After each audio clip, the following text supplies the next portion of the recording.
ভারতে চলছে লোকসভা নির্বাচন। ৭ দফার নির্বাচনের মধ্যে ইতিমধ্যেই ৪ দফার ভোট গ্রহণ সম্পন্ন। আর এই নির্বাচনের মধ্য দিয়েই টানা তৃতীয়বার ভারতের প্রধানমন্ত্রী হওয়ার দৌড়ে নরেন্দ্র মোদী। বহুল আলোচিত এই নির্বাচন চলাকালেই বাংলাদেশ প্রসঙ্গ তুলে মোদীকে এক হাত নিলেন দিল্লির মুখ্যমন্ত্রী অরবিন্দ কেজরিওয়াল। আসলে তিনি কি ইঙ্গিত করলেন বাংলাদেশ প্রসঙ্গ তুলে, জানাচ্ছেন ইমতিয়াজ আলম।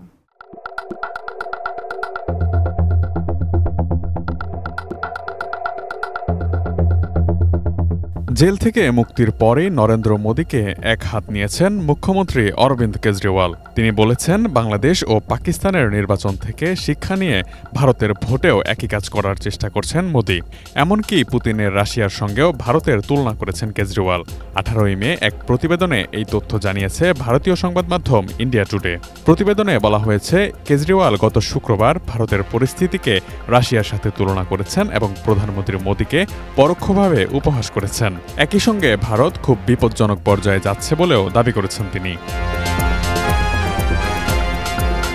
মুম্বাইয়ের বান্দ্রা কুর্লা কমপ্লেক্সে বিরোধী ইন্ডিয়া ব্লকের এক সমাবেশে বক্তৃতাকালে কেজরিওয়াল বলেন, বর্তমানে দেশের পরিস্থিতি খুব বিপজ্জনক। পুতিন রাশিয়ার প্রেসিডেন্ট। পুতিন হয় তার সব প্রতিদ্বন্দ্বী নেতাদের জেলে পাঠিয়েছেন, আর না হয় তাদের হত্যা করেছেন।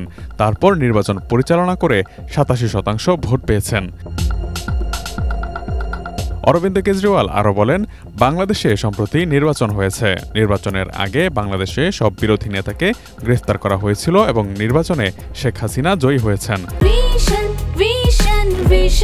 100% কপার কন্ডেন্সারে তৈরি ভিশন ফ্রিজ, তাই গুণে মানে অটুট থাকে বছরের পর বছর।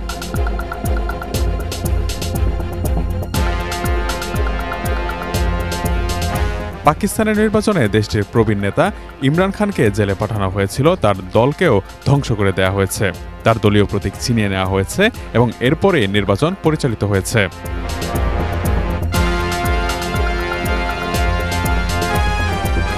দিল্লির মুখ্যমন্ত্রী বলেন, মোদিজি বাংলাদেশ ও পাকিস্তান থেকে শেখার পর ভারতে একই জিনিস প্রয়োগের চেষ্টা করছেন। তিনি আরও বলেন, তারা আমাকে জেলে রেখেছিল, মনীষ সিসোদিয়াকেও জেলে রেখেছিল, কংগ্রেস পার্টির ব্যাংক অ্যাকাউন্ট আটকে দেওয়া হয়েছিল। এভাবেই আপনি নির্বাচনের প্রতিদ্বন্দ্বিতা করবেন এবং জিতবেন, এটি কাপুরুষতার চিহ্ন।